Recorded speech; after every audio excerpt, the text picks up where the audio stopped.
Okay, stay standing. Stay standing. How'd that feel? Weird. Awkward. What would be a big deal for you? Give me a number, like a contract number.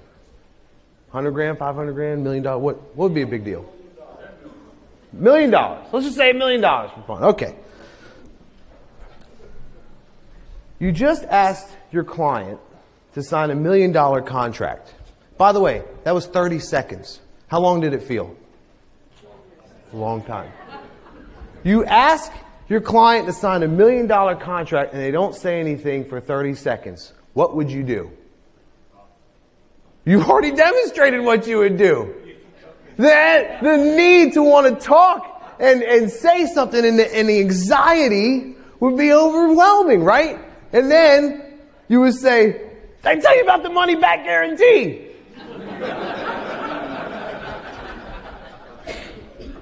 Great negotiators have learned that silence is a powerful tool because they can get idiots like me to give you something for free.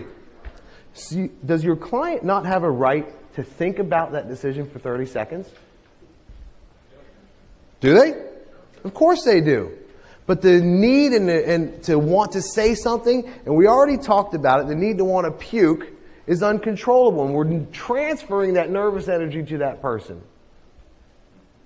When we talk about relationships and rapport, what we find is when you're a high-skilled salesperson, the first 30 seconds is spent relaxing the client or the customer.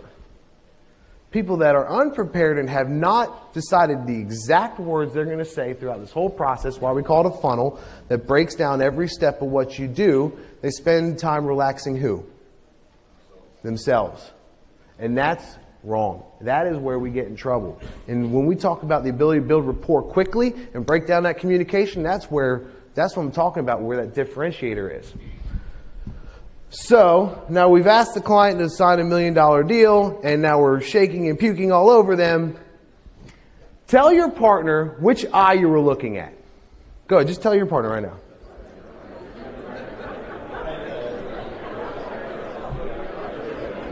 Raise your hand if you can tell.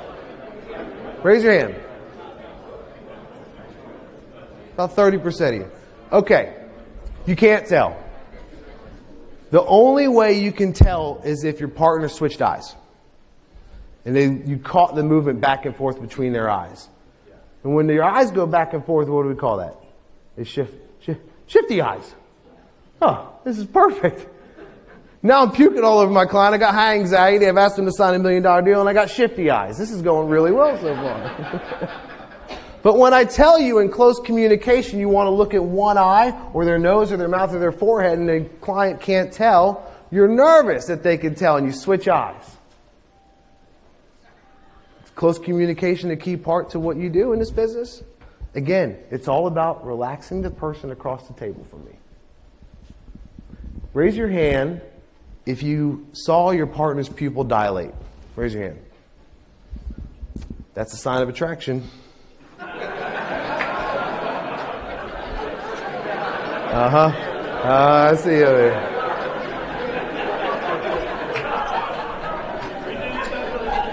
Actually, it's a sign of attraction or interest. It's a theory or a technique that a lot of the merchants would use. Like if you went to Mexico and they're selling their wares, they look for your eyes to dilate, because if they show you something, they see that you're interested. When I was in the pool business and I showed someone a swimming pool and their eye dilated, I could tell they were interested, and it impacted my negotiation on that, because I knew that they couldn't hide it from me. Helps people with lighter eyes. So when you're in close communication and you may show someone your facility or what you're able to do and their eye dilates, you know they're interested. Again, remember the aggregation of marginal gains? You spend 3 days with me, I'm ruthless when it comes to sales. There's nothing, I'll look at your eyes dilating, whatever it takes.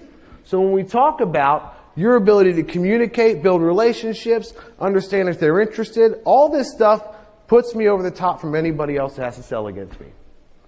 So I'm going to give you, in case you ever have to present in front of a group and you have a situation like this, or maybe you get invited to the Amusement Expo, I'm going to give you one of the greatest professional speaking tips you'll ever hear. If you do an exercise and you get everybody to stand up at the end of your talk and you say, thank you very much for being here, I'll see you at the next session, you get a standing ovation. Thank you very much, everybody. I'll see you at the breakout session. Cheers.